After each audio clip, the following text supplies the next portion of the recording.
जय हिंद दोस्तों। स्वागत है आपका अपने YouTube channel big student life में। दोस्तों, हम लोग ज्ञान बिंदु जीएस एकेडमी से डेली चैप्टर वाइज करके हिस्ट्री के ऑब्जेक्टिव क्वेश्चंस को कवर करते हैं। आज का ये हमारा 11वां चैप्टर हो गया है। आज का जो हमारा चैप्टर है वो है गुप्तोत्तर काल या पूर्व मध्यकाल। इससे संबंधित जितने भी प्रश्न होंगे उन सभी को आज के वीडियो में हम लोग देखेंगे। और अगर ये वीडियो काफ़ी लंबा, यानी कि अगर इस वीडियो में इस चैप्टर में ज़्यादा क्वेश्चंस होंगे तो हम लोग इसको डिवाइड कर लेंगे वीडियो में। तो चलिए आज के वीडियो को स्टार्ट करते हैं।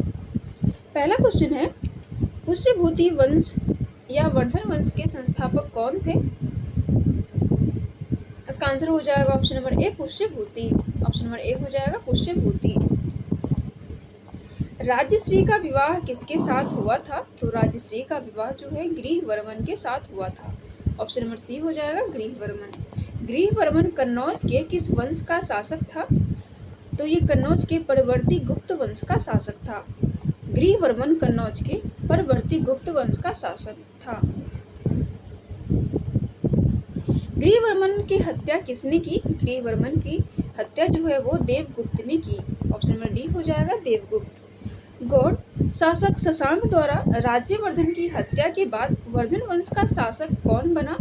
तो ऑप्शन नंबर बी हो जाएगा हर्षवर्धन। ऑप्शन नंबर बी हो जाएगा हर्षवर्धन। चीनी तीर्थयात्री जिसने हर्षवर्धन के काल में भारत दर्शन किया, इसका आंसर हो जाएगा ऑप्शन नंबर डी ह्वेनसांग। यानी कि हर्षवर्धन जब शासक थे उस समय जो चीनी तीर्थयात्री आए थे वो ह्वेनसांग थे। निम्नलिखित में किस ग्रंथ की रचना ह्वेनसांग ने भारत दर्शन के दौरान की थी? तो सी यू की। ऑप्शन नंबर सी ए हो जाएगा सी यू की। निम्नलिखित में किसी यात्रियों का राजकुमार तथा वर्तमान शाक्य मुनि कहा जाता है? तो ह्वेनसांग को। ऑप्शन नंबर ए हो जाएगा ह्वेनसांग को। निम्न में कौन सा कथन सही नहीं है? इसका आंसर हो जाएगा ऑप्शन नंबर सी।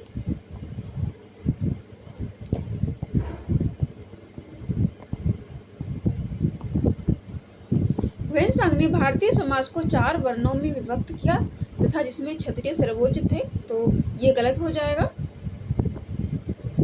भारत की यात्रा करने वाले यात्री ह्वेनसांग ने तत्कालीन भारत की समान दशाओं और संस्कृति का वर्णन किया है, तो इसका आंसर हो जाएगा ऑप्शन नंबर बी 2 और 3। 2 में है, जहां तक अपराध के लिए दंड का प्रश्न है, अग्नि, जल व विष द्वारा सत्य परीक्षा किया जाना ही व्यक्ति की निर्दोषता अथवा दोष का निर्णय के साधन थे। और तीसरा है, व्यापारियों को नौ घाटों और नावों पर शुल्क देना पड़ता था।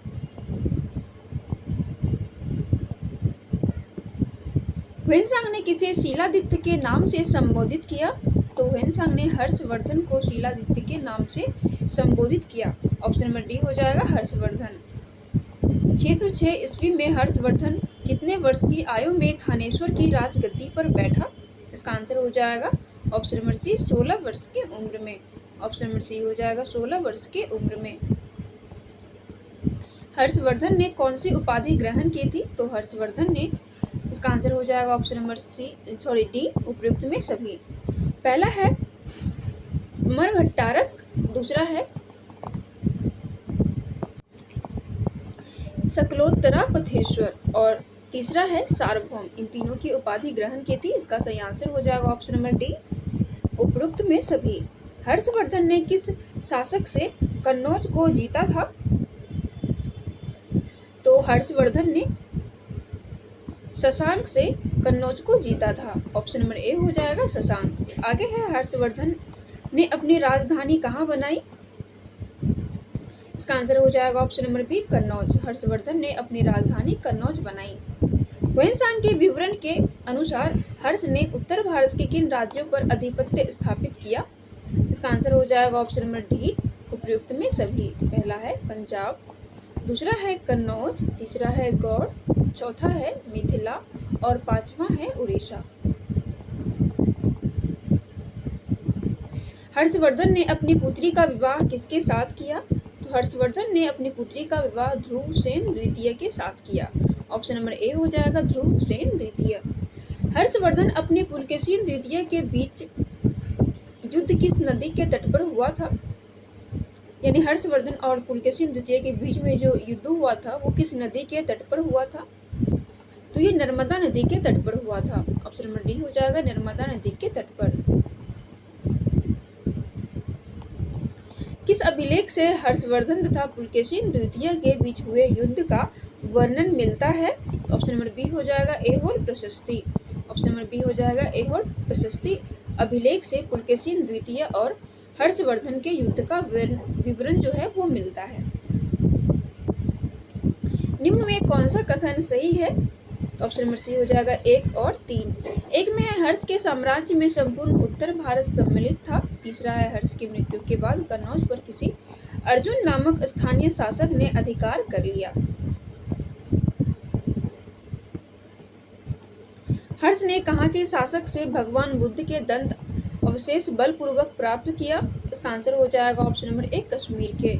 ऑप्शन नंबर ए हो जाएगा, कश्मीर के। हर्ष ने भगवान बुद्ध के दंत अवशेष को कहाँ स्थापित किया? इसका आंसर हो जाएगा option number C, Kannauj. Option number C हो जाएगा, कन्नौज।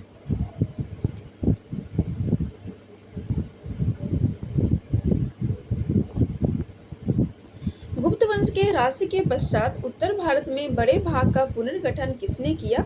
इसका आंसर हो जाएगा option number C, Harshavardhan. Option number C हो जाएगा, हर्षवर्धन। हर्षवर्धन के राज्य, इसका आंसर हो जाएगा ऑप्शन नंबर ए, ग्राम, विषय, भुक्ति और राष्ट्र। आगे है निम्नलिखित में कौन सा कथन सही है? इसका आंसर हो जाएगा ऑप्शन नंबर डी, 1, 2 और 3। पहला है हर्षकालन प्रशासन की सबसे छोटी इकाई ग्राम थी, और दूसरा है वैनसांग ने हर्ष की सेना को चतुरंगिनी कहा था। तीसरा है सम्राट को सहायता देने के लिए मंत्री परिषद होती थी तथा मंत्री को सचिव या अमात्य कहा जाता था। आगे है मिलान करने के लिए, इसका आंसर हो जाएगा ऑप्शन नंबर बी। तो चलिए बी के अनुसार देखते हैं। बी में है ए का हो जाएगा 3, भंडी प्रधान सचिव। बी का हो जाएगा 1, अवंती विदेश सचिव। सी का हो जाएगा 2, सिंहनाथ प्रधान सचिव। डी का हो जाएगा 5, कुंतल अश्वरोही सेना का प्रधान। और ई का हो जाएगा 4, स्कंदगुप्त गज सेना का प्रधान।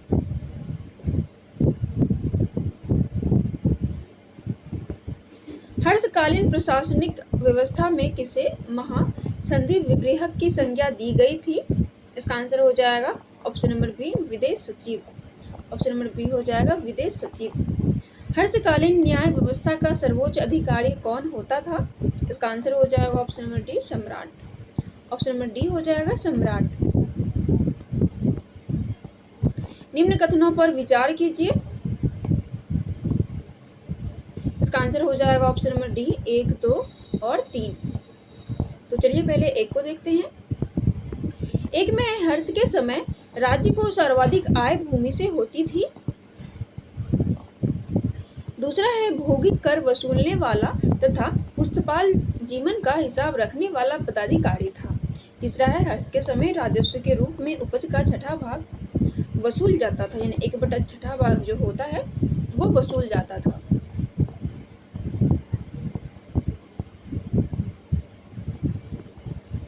प्रतापशील, हुन, हरिन केसरी, महाराजाधिराज नामक उपाधियां निम्न में किसकी थी? तो ये उपाधियां प्रभाकर वर्धन की थी। ऑप्शन नंबर बी हो जाएगा, प्रभाकर वर्धन की। हर्ष के शासन काल में उत्तर भारत का सर्वाधिक महत्वपूर्ण स्थान या शहर कौन सा है? तो कन्नौज। ऑप्शन नंबर ए हो जाएगा, कन्नौज।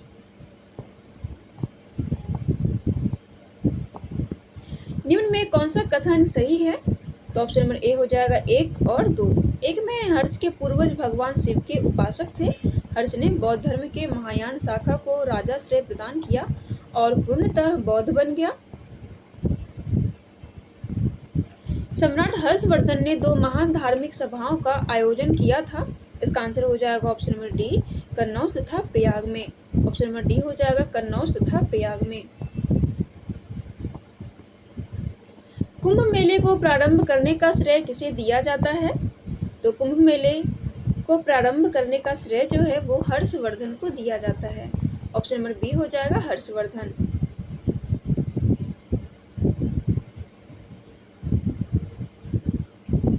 निम्नलिखित में कौन हर्षवर्धन के दरबार से संबंधित नहीं है? इसका आंसर हो जाएगा ऑप्शन नंबर डी, वसुमित्र। ये हर्षवर्धन के दरबार से संबंधित नहीं है, ये कनिष्क के टाइम में थे। प्रियदर्शिका, रत्नावली और नागानंद नाटकों के रचनाकार कौन थे?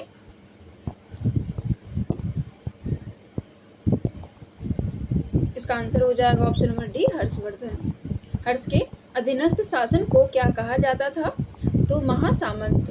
हर्ष के अधीनस्थ शासक को महासामंत कहा जाता था। ऑप्शन नंबर बी हो जाएगा, महासामंत। हर्ष के समय प्रांत को क्या कहा जाता था? तो हर्ष के समय प्रांत को भुक्ति कहा जाता था।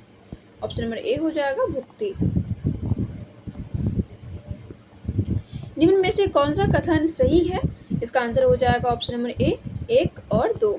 एक में हर्ष के प्रशासन की सबसे छोटी इकाई ग्राम थी, दूसरा है ग्राम प्रशासन के प्रधान को ग्रामाक्षपटलिक कहा जाता था। हर्षचरित तथा कादंबरी किसके द्वारा लिखी गई थी? तो बाणभट्ट के द्वारा लिखी गई थी। हर्षचरित तथा कादंबरी जो है ये बाणभट्ट के द्वारा लिखी गई थी। ऑप्शन नंबर बी हो जाएगा, बाणभट्ट। घंटी यंत्र या तुला यंत्र का प्रयोग होता था तो खेत की सिंचाई के लिए। ऑप्शन नंबर बी हो जाएगा, खेत की सिंचाई के लिए। ह्वेनसांग की भारत यात्रा के समय सूती वस्त्रों के उत्पादन के लिए सबसे प्रसिद्ध नगर कौन था? तो ऑप्शन नंबर सी हो जाएगा, मथुरा। ऑप्शन नंबर सी हो जाएगा, मथुरा। निम्नलिखित में से किस एक प्रांत को छोड़कर उत्तर भारत में से सभी प्रांत पर हर्ष का शासन था? तो ऑप्शन नंबर सी हो जाएगा, कश्मीर। ऑप्शन नंबर सी हो जाएगा, कश्मीर। कन्नौज के लिए त्रिपक्षीय संघर्ष किस शताब्दी में प्रारंभ हुआ था? तो ये 8वीं शताब्दी में प्रारंभ हुआ था। ऑप्शन नंबर डी हो जाएगा, 8वीं शताब्दी। निम्नलिखित में कौन सा राजवंश त्रिपक्षीय संघर्ष में भाग नहीं लिया था? तो सिसोदिया। सिसोदिया जो है, सिसोदिया राजवंश जो है ये त्रिपक्षीय संघर्ष में भाग नहीं लिया था। बाकी पाल, प्रतिहार और राष्ट्रकूट इन तीनों ने ही भाग लिया था। त्रिपक्षीय संघर्ष के संदर्भ में निम्न कथनों पर विचार कीजिए। इसका आंसर हो जाएगा ऑप्शन नंबर ए, 1 और 2। तो चलिए 1 और 2 को देखते हैं। एक में है त्रिपक्षीय संघर्ष को आरंभ पाल शासक धर्मपाल ने किया, और दूसरा है यह संघर्ष अनेक चरणों में संपन्न हुआ। प्रथम चरण में पाल शासक धर्मपाल, प्रतिहार शासक वत्सराज तथा राष्ट्रकूट शासक ध्रुव सम्मिलित हुए। त्रिपक्षीय संघर्ष में भाग लेकर उत्तर भारत की राजनीति में हस्तक्षेप करने वाले और दक्षिण से उत्तर पर आक्रमण करने वाले दक्षिण की प्रथम शक्ति थे। इसका आंसर हो जाएगा option number A, Rashtrakuta. Option number A हो जाएगा, राष्ट्रकूट। कलहन की राज तरंगनी के लिए गए निम्नलिखित कथनों पर विचार कीजिए। इसका आंसर हो जाएगा ऑप्शन नंबर सी, 1 और 2। एक में सामान्य जन चावल तथा उत्पल शाक कड़वे स्वाद की एक जंगली सब्जी खाते थे। दूसरा है हर्ष ने कश्मीर में एक ऐसा आम पोशाक शुरू की जो राजा को शोभा दे, जिसमें एक लंबा कोट शामिल था। पाल वंश के संस्थापक कौन थे? तो पाल वंश के संस्थापक गोपाल थे। पाल वंश की स्थापना कब हुई? तो पाल वंश की स्थापना जो है वो 700 ईस्वी में हुई। 750 ईस्वी में बंगाल के पाल वंश की स्थापना करने वाले गोपाल ऐसे शासक थे जिन्हें, इसका आंसर हो जाएगा ऑप्शन नंबर सी, जिन्हें सामंती सरदारों ने चुना। ऑप्शन नंबर सी हो जाएगा, जिन्हें सामंती सरदारों ने चुना। आगे है निम्न में से किसने आदंतपुरी में एक मठ का निर्माण करवाया था? इसका आंसर हो जाएगा option number A, Gopal. Option number A हो जाएगा, गोपाल। उदंतपुरी शिक्षा केंद्र निम्न में से किस राज्य में अवस्थित है? इसका आंसर हो जाएगा option number B, Bihar. Option number B हो जाएगा, बिहार।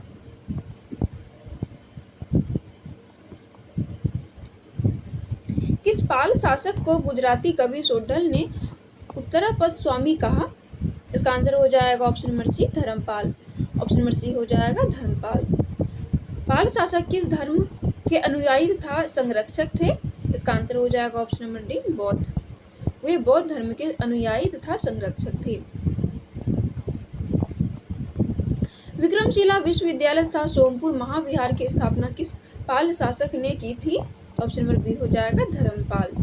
सोमपुर महाविहार वर्तमान में किस देश में स्थित है? इसका आंसर हो जाएगा ऑप्शन नंबर डी बांग्लादेश।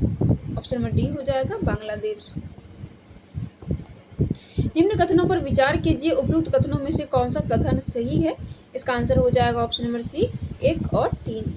एक में धर्मपाल के बाद उसका पुत्र देवपाल गद्दी पर बैठा। देवपाल ने मुंगेर को अपना राजधानी बनाया था।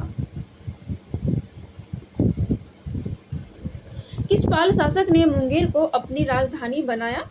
तो मुंगेर को अपनी राजधानी देवपाल ने बनाया था। ऑप्शन नंबर बी हो जाएगा देवपाल। किसके शासनकाल में अरब यात्री सुलेमान भारत आया था? तो ऑप्शन नंबर डी हो जाएगा देवपाल। ऑप्शन नंबर डी हो जाएगा देवपाल। लोकेश्वर शतक के रचयिता वज्रदत्त को किस पाल शासक ने संरक्षण दिया था? तो देवपाल ने संरक्षण दिया था। ऑप्शन नंबर डी हो जाएगा देवपाल। जावा के शैलेंद्र वंशी शासक बालपुत्र देव के अनुरोध पर किस शासक ने उसे नालंदा में एक बौद्ध विहार बनवाने के लिए 5 गांव दान में दिए थे? तो ऑप्शन नंबर ए हो जाएगा देवपाल। निम्न में से कौन सा कथन गलत है? तो सेन वंश की स्थापना विजय सेन ने की थी, तो ये गलत हो जाएगा। किस चोल शासक ने महिपाल प्रथम के काल में बंगाल पर आक्रमण कर उसे पराजित किया? तो राजेंद्र चोल ने महिपाल प्रथम के काल में बंगाल पर आक्रमण करके उसे पराजित किया था। बौद्ध भिक्षु आतिशा के नेतृत्व में किस पाल शासक ने एक धर्म प्रचारक मंडल तिब्बत भेजा था? इसका आंसर हो जाएगा ऑप्शन नंबर सी महिपाल प्रथम। ऑप्शन नंबर सी हो जाएगा महिपाल प्रथम। गौड़ी रीति नामक साहित्य विद्या का विकास किस वंश के शासन काल में हुआ? तो ये पाल वंश में हुआ। ऑप्शन नंबर डी हो जाएगा पाल वंश। बंगला भाषा तथा लिपि का विकास बंगाल के किस वंश के अधीन हुई थी? तो इसका आंसर हो जाएगा ऑप्शन नंबर बी पाल वंश। ऑप्शन नंबर बी हो जाएगा पाल वंश। बंगाल में सेन वंश का संस्थापक कौन था? तो बंगाल में सेन वंश का संस्थापक सामंत सेन था। ऑप्शन नंबर ए हो जाएगा सामंत सेन। सेन वंश का प्रधान स्वतंत्र शासक कौन था? तो ऑप्शन नंबर बी हो जाएगा विजय सेन। ऑप्शन नंबर बी हो जाएगा विजय सेन। देवपारा प्रशस्ति में किस सेन वंश के शासक की विजय गाथा का उल्लेख किया गया? तो Vijay Sen. Option number C हो जाएगा विजय सेन। विजय सेन किस धर्म का अनुयायी था? तो विजय सेन शैव धर्म का अनुयायी था। ऑप्शन नंबर डी हो जाएगा शैव धर्म का। अरिराज वृषभशंकर की उपाधि सेन वंश के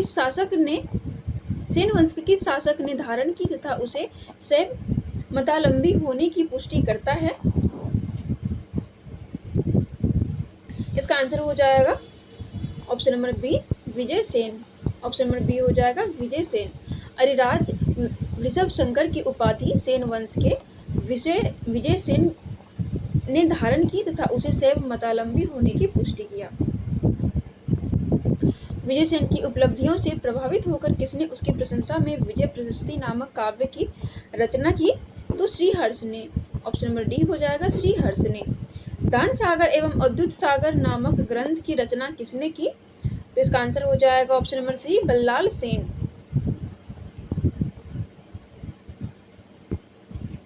बल्लाल सेन किसका पुत्र व उत्तराधिकारी भी था? तो Vijay Sen. Option number A हो जाएगा विजय सेन। अद्भुत सागर नामक ग्रंथ को पूरा किसने करवाया था? तो ऑप्शन नंबर सी हो जाएगा लक्ष्मण सेन ने। अद्भुत सागर नामक ग्रंथ को लक्ष्मण सेन ने पूरा करवाया था। निम्नलिखित में किस शासक के द्वारा बंगाल में जाति प्रथा तथा कुलीन प्रथा को संगठित किया गया? इसका आंसर हो जाएगा option number D Ballal Sen. Option number D हो जाएगा बल्लाल सेन। गोडेश्वर तथा निशंक शंकर की उपाधि किस शासक ने धारण की? तो इसका आंसर हो जाएगा option number A Ballal Sen. Lakshman Sen ने बंगाल की राजगद्दी पर कब बैठा? इसका आंसर हो जाएगा ऑप्शन नंबर सी 1179 ईस्वी में। संपूर्ण बंगाल पर शासन सेन वंश के किस शासक का था? तो सेन वंश के लक्ष्मण सेन का था। ऑप्शन नंबर सी हो जाएगा लक्ष्मण सेन। निम्नलिखित में किसने लखनौती को अपना राजधानी बनाया था? तो Lakshman Sen. Option number B हो जाएगा लक्ष्मण सेन। गढ़वाल शासक जयचंद को किसने पराजित किया था? तो इसको लक्ष्मण सेन ने पराजित किया था। ऑप्शन नंबर ए हो जाएगा लक्ष्मण सेन। किसके शासन काल में बख्तियार खिलजी ने 1202 ईस्वी में लखनौती पर आक्रमण किया? इसका आंसर हो जाएगा option number D Lakshman Sen. निम्नलिखित में किस ग्रंथ से हमें बख्तियार खिलजी के बंगाल अभियान की जानकारी मिलती है? इसका आंसर हो जाएगा option number A Tabaqat e Nasiri. Option number A हो जाएगा तबकात ए नासिरी। निम्न में से किसका संबंध लक्ष्मण सेन के राज दरबार से कभी नहीं रहा? इसका आंसर हो जाएगा ऑप्शन नंबर डी जीव मोती वाहन। ऑप्शन नंबर डी हो जाएगा जीव मोती वाहन। मिलान करने के लिए पुस्तक और लेखक दिए गए हैं। इसका आंसर हो जाएगा ऑप्शन नंबर बी। तो बी के अनुसार मिलाते हैं। ए का हो जाएगा 1 गीत गोविंद जयदेव, बी का हो जाएगा 2 पवन दूत धोई, सी का हो जाएगा 5 ब्रह्मा सर्वस्व हलायुध और डी का हो जाएगा 3 दैभाग जीव मोती वाहन और ई का हो जाएगा 4 लघु भारत बल्लाल सेन। निम्नलिखित में से लक्ष्मण सेन का दरबारी कवि कौन था? तो इसका जो दरबारी कवि था वो था श्रीधर। ऑप्शन नंबर बी हो जाएगा श्रीधर। हलायुद्ध किस शासक के प्रधान न्यायाधीश का मुख्यमंत्री था? इसका आंसर हो जाएगा option number D Lakshman Sen. निम्नलिखित में से कौन असत्य है? इसका आंसर हो जाएगा option number C Ballal Sen ने लक्ष्मण संवत चलाया था। तो ये गलत हो जाएगा। निम्न कथनों पर विचार कीजिए। इसका आंसर हो जाएगा उपरोक्त में से कौन सा गलत है? तो इसका आंसर हो जाएगा ऑप्शन नंबर डी उपरोक्त सभी। यहाँ भी बोला जाए कौन सा सही है, तो यहाँ है उपरोक्त सभी। तो चलिए एक एक करके सभी को देखते हैं। पहला है कलहन के राज तरंगनी में कुल 8 तरंग तथा 8000 श्लोक है। दूसरा है पहले के 3 तरंगों में कश्मीर के प्राचीन इतिहास की जानकारी मिलती है। तीसरा है चौथे से लेकर छठे तरंग में कारकेट एवं उत्पल वंश का उल्लेख मिलता है। चौथा है 7वें एवं 8वें तरंग में लोहार वंश का इतिहास का उल्लेख मिलता है। 9वीं सदी में भारत आए अरब यात्री सुलेमान ने किस साम्राज्य को रूहुमा कहकर संबोधित किया? तो ऑप्शन नंबर ए हो जाएगा पाल। कश्मीर में कारकेट वंश की स्थापना किसके द्वारा की गई? तो ऑप्शन नंबर सी हो जाएगा दुर्लभ वर्धन। ऑप्शन नंबर सी हो जाएगा दुर्लभ वर्धन। हुएनसांग किसके शासन काल में कश्मीर आया था? तो हुएनसांग दुर्लभ वर्धन के शासन काल में कश्मीर आया था। निम्नलिखित में से किस शासक को कलहन ने क्रूर तथा निर्दयी बताया है? तो तारापीड़ को। ऑप्शन नंबर बी हो जाएगा तारापीड़। कारकेट वंश का सबसे शक्तिशाली राजा कौन था? तो ऑप्शन नंबर बी हो जाएगा ललितादित्य। ऑप्शन नंबर बी हो जाएगा ललितादित्य। कश्मीर का प्रसिद्ध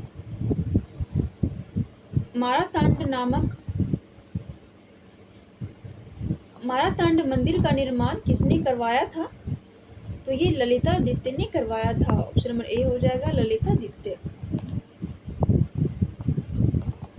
कारकोट वंश का अंतिम शासक कौन था? तो कारकोट वंश का अंतिम शासक जयापीड़ था। ऑप्शन नंबर सी हो जाएगा जयापीड़। कारकोट वंश के बाद कश्मीर पर किस वंश ने शासन किया? तो उत्पल वंश ने। ऑप्शन नंबर बी हो जाएगा उत्पल वंश ने। निम्न में से कौन सा कथन गलत है? तो सी हो जाएगा अवंती वर्मन ने कन्नौज नरेश यशोवर्मन को हराया था। तो ये गलत हो जाएगा।